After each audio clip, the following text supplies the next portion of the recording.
Hello everyone. I was going to do kind of like a collective reading.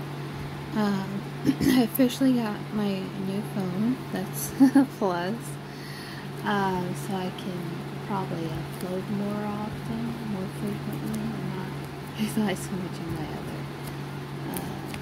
boyfriend's phone. I mean, he doesn't have a problem sharing, it's been a few years since I've had my own phone, so this is pretty awesome. I was going to do a collective base type of reading. I haven't done one of those in a long time. So I'm going to lay the cards. I already pre-shuffled them. I'm just going to lay them here.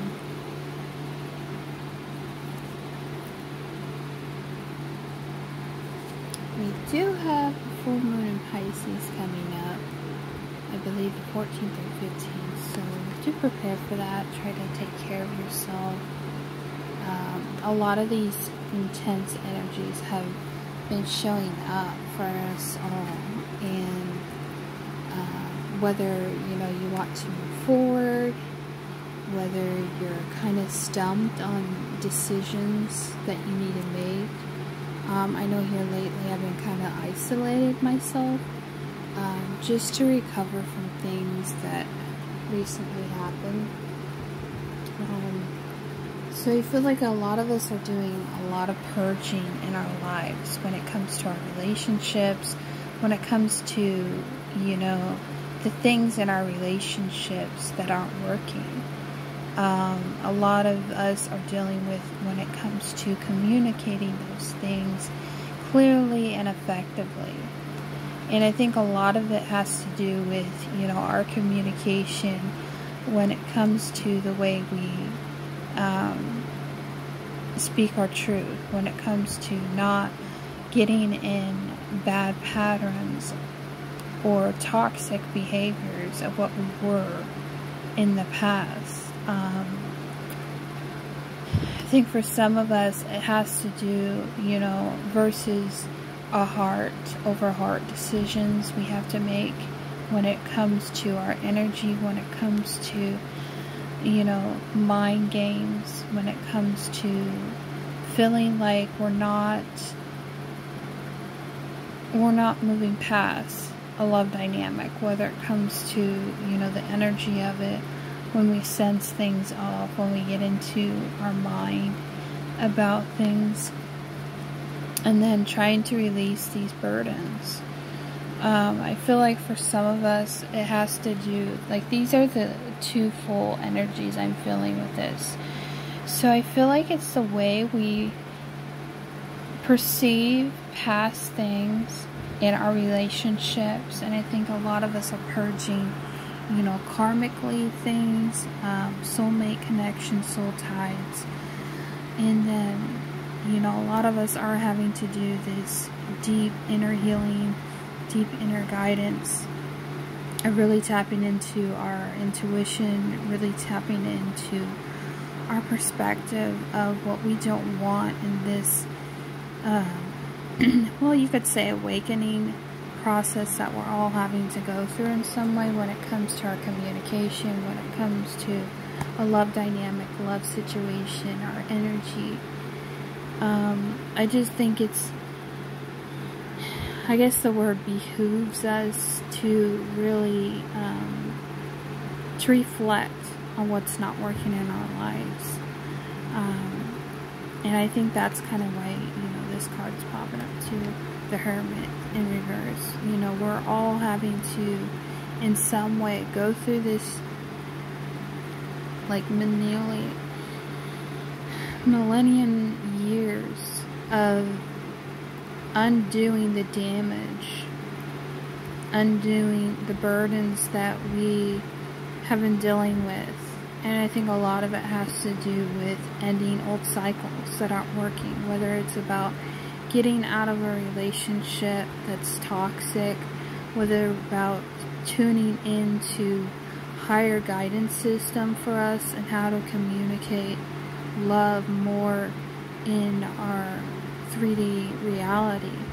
And I think for some of us, we've been mentally exhausted, we've been drained, we've been feeling like You know, isolation is probably the best thing for us right now until we can recover and release some of these damaging, you know, karmic ties or karmic cycles.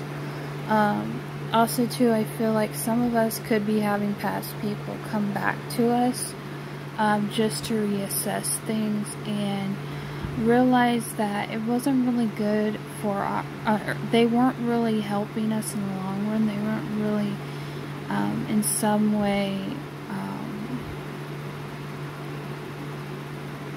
like it's not working. I feel like for some of us, you know, we've had to recover. We've had to recover from the way we communicate, the past way we communicate, in and out energy. So I feel like we're all having to be tested in some way. I mean, you can say it's tested from God or source or tested from the universe.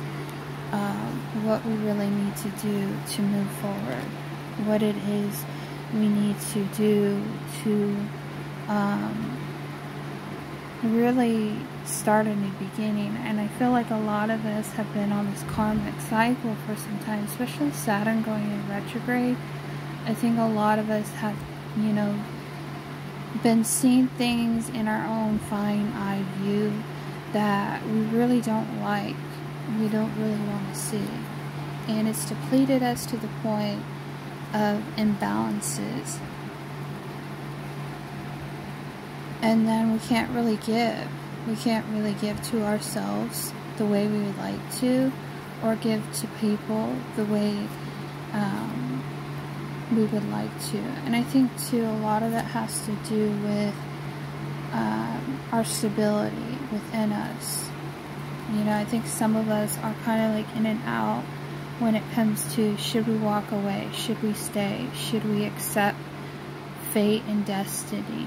And I think a lot of us, you know, especially, it doesn't matter what situation you're in, this is general reading, I'm trying to tap into, like, collectively.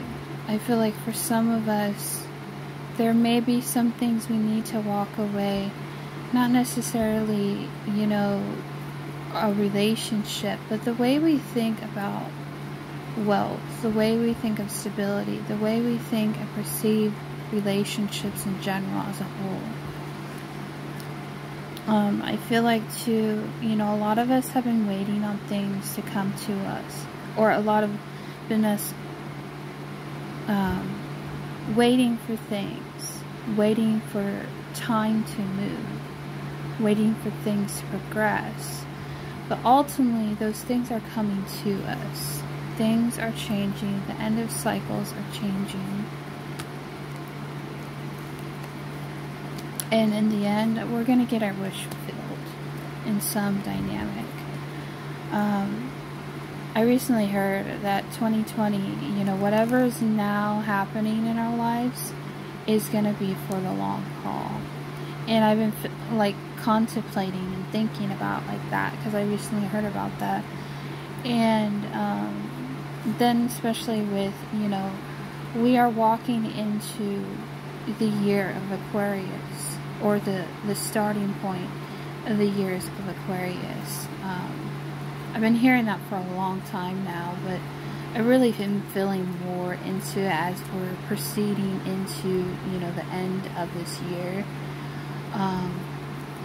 But I feel like 2020 is going to be such a dramatic, well, the word that came to my mind, dramatic, but like 2020 is gonna be big, I feel like. And like there's this portal starting to open.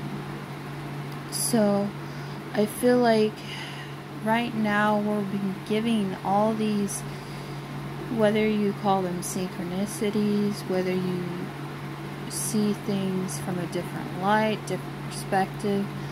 I think a lot of too what we're seeing is things karmically, they're kind of like being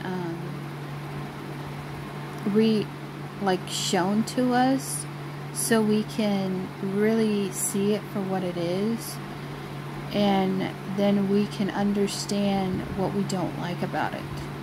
and we're relearning things that we've already relearned. And I feel like a lot of past things are coming up and being brought and shown to us so we can fully release things for good. Because I feel like for so long we've pent up these aggression, we pent up emotions, we pent up toxicity within our bodies.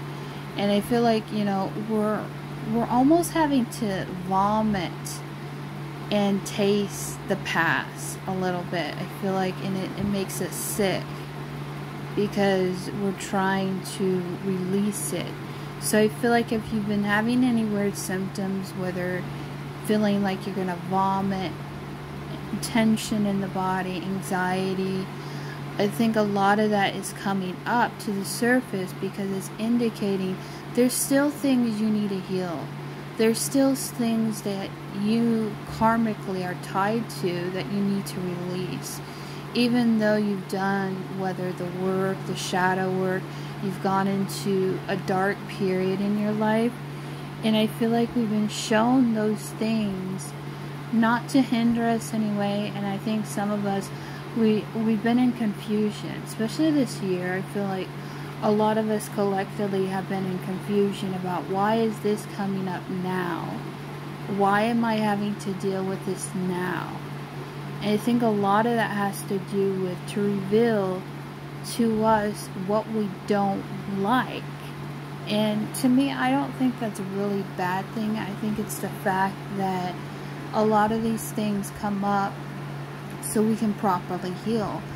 And it's like, me personally, I've never gone through such an intense year like 2019 as it has been, and we're almost out of 2019. So I feel like for me in general, it's been an in and out experience where in some way I feel like I'm not the same since the beginning of the year. And you know, I could be in some way feeling like it's almost like a walk-in experience where who I was the beginning of January is not the same person. I feel like I'm having to fight aspects and dark entities of myself and what I was in the past. So I feel like in some way what I'm saying is we're having to look at ourselves from a different perspective. And I think it's because of those dark aspects of ourselves from the past, because I've been having continual dreams on and off, random times, of I'm seeing myself in past times where I'm reacting the way I used to. And it's easy to get mad. I know it's a human emotion to feel, but I feel like a lot of that has been to see myself for truly who I am, even the parts I don't like. And you know, I've been seeing time and time things coming up in my face or blowing up in my face, and I'm like, what the heck, why am I being shown this again when I've already done the healing? You know what I mean? It's not so much embodying the healing process, it's embodying the things of the past and really tapping into, okay, what did I learn years ago from this? What mistakes are being brought up in my face so I can properly bury it, so I can properly release it. And it's been very trying even for me, but I feel like it's necessary. So if you feel like in some way you've been overly analyzing something or in the mind space and you feel confused, you know, that's normal. A lot of these intense energies I feel like have been coming to us to show us who we truly are, so we can move on into this next dimension of reality, the next phase of life, so we can be our best version of ourselves. And that's been really hard for me, to be shown flaws of myself, because it's easy to look at the good parts or good quality, or have that maybe, you know, kind of like prideful aspect. Hey, I'm good at this, I'm good at that. But when you've been shown all the negative flaws, it changes your perspective. And I think that's what it's got to this point, is changing our perspective of the old self and how we view ourselves, and to look at as our higher self talking to each person, like talking to our old self and trying to help our old self understand, hey, this is not okay to act like this. That is not okay to verbalize aggression like the way you do, and like kind of not silence the old man inside of us, but recognize our patterns, recognize our thought patterns and how it's depleting our energy and it's taking more than what we really need to be giving to ourselves, and really tapping into that heart space. And I feel like a lot of us, we've been driven by our not so much our intuition, we've been driven by the state of survival, sexuality, lust, and built up tension because we're not truly tapping into our heart. And I've been reminded that personally, like a lot of these emotions down in like the root chakra area keeps coming up for me. And one night I was thinking, I was like, maybe all these pent up aggressions or pent up, whether it's lusty thoughts, lusty intentions, or just things I don't really want in my space, or things brought to me by people, and I feel like their energy in some way is being sent to me. And I think a lot of it has to do, we've been surviving for so long in, whether, you know, it's kind of like an animal, beastie mentality, where we're just fully using that root chakra, or not root chakra, but sacral. So our sacral has been overused, and I feel like once we I don't know why the word revitalize it, like kind of like turn the wheel, or turn the perception of it, and start circling back up to our heart space and feeling like, okay, I'm not coming from a place of love, I'm not coming from truly my authentic self, because I feel like the heart in itself is what we need to tap into. So if we've been tapping into more of our sacral, which more about our survival, lust, like if there's any inch of you that you're feeling like you just want to rip off, not the mask, but rip out, you know, into your true form, I think that's what it's saying, is we're being led and guided by spirit to tap fully into our heart. Like, stop using so much of our survival skills and survival lust like an animal. Like, we've been living this lie of driving towards what lusts us and what grabs our attention, instead of we need to move it back up to our heart space and really tap into our heart and be our true authentic self. And I think we've been suppressing our emotions, whether it's sexually, whether it's lustfully, whether it's just wanting to grab something that grabs hold of our attention. And I've been seeing that element in my own life, is we need to tap more into our heart. And if we live by our heart, you know, we're not going to be drawn by every wooing thing that gets our attention, whether it's love, or lust, whether it's pride of the ego, whether it's just be like chaotically rambunctious in some way, or wild in some way. Tame that inner beast and let the full self come out and really express ourselves from the heart space of love, instead of this ego-centric type of ourselves that we're just being animals and lustful and wild. But really, you know, get out of that mentality, that ego-centric center, and really start tapping into the heart space. Because I feel like if you tap more into the heart space, then ultimately you're your truest form. And I feel like why those emotions are being stuck in the sacral area is because there's just something that needs to be released there. And I mean, I'm not trying to be too personal with everyone, but if you get in that state of being really horny or really dog bound by your tension, sexual anxiety, you know, release that some way in masturbation, in some form of dynamic, So when you do that, visualize a flower or visualize something where it's in its like birthing process and it's starting to form a ripple, like a flower starting to open up. And once you get to that place of fully like coming into like orgasmic feeling, open that flower up. Or like a visualization of something opening up, like your womb opening up, or I'm not trying to be too graphic here, but like something opening up.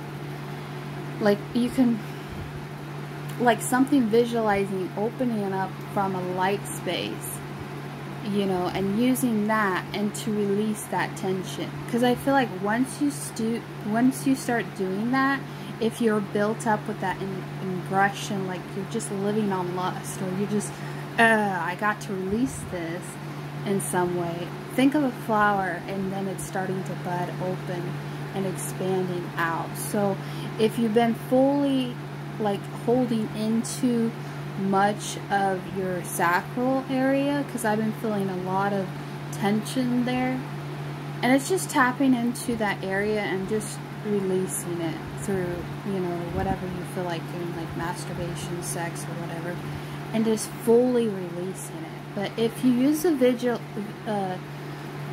visualization of a flower bud being open up and expanding,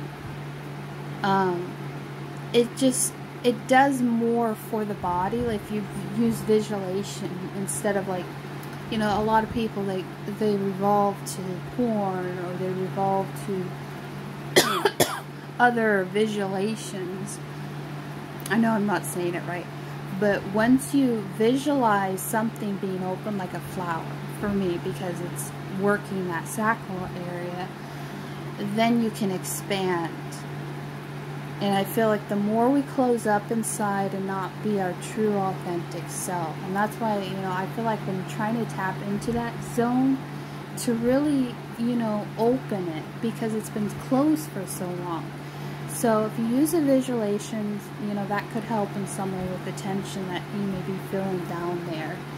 I don't mean to be graphic or anything, I need to talk about it, because I think a lot of us have been holding this energy of survival, but I think it has to do more with, you know, our sexuality, a lot of things that we need to release. So I hope this message gets out to those who need it the most, and those who feel like they resonate with it, and releasing any karmic things, or any, I mean, it's not really karmic, I mean, it is a karmic cycle, but it's more about just the past, releasing it, you know, whether you need to do in some way release that tension you've been feeling, whether it has to do with past mistakes, you know, with other people in soul groups, or feeling like maybe someone's coming up from your past and sexually you don't want their energy to affect you in some way. So if some way you use the visualize, you know, what was done wrong that you didn't like about that person or something, and then just somehow release it and say, you know, when you're about to orgasm or you're about to do something, I'm thinking if you've had any sexual contact with people and you don't want them in your field, then visualize whatever scenario in your mind and visualize it. And then when you're about to excel sexually and have an orgasm, you're telling the universe, I'm releasing this. I don't want this energy filled in me, because I feel like I've been dealing with a lot of past people sexually in my zone, and I feel like in some way they're still influencing me, because things are coming up and I'm having these feelings or these tensions or these sexual urges to get back into the past, but it's not going to help. So do the best you can to work with your energy that you feel is coming toward you. If it is past people and you need to release sexual tensions of those people, just try to visualize as best as you can to release. Say to the universe, say to your angels, say to God, You know, I'm releasing this tension, this burden, this struggle, and just try to release it and be done with it. Also, try to protect your energy. You know, do the best you can to, when you're around a lot of people, try to tap more into your heart and not fully extend your energy out. Like when you're walking around, like if you're in a room with tons of people, try to visualize more of yourself. Like look at your heart. Like think of your heart. Because if you give more of your energy out, like visualize your energize out, reaching out to someone, then you're extending too much. That's something I personally am working on. So I hope this helps someone who may be struggling in these areas to really release things that haven't really been pent up or anything of the past that keeps coming up. So I hope this helps anyone. Bye-bye.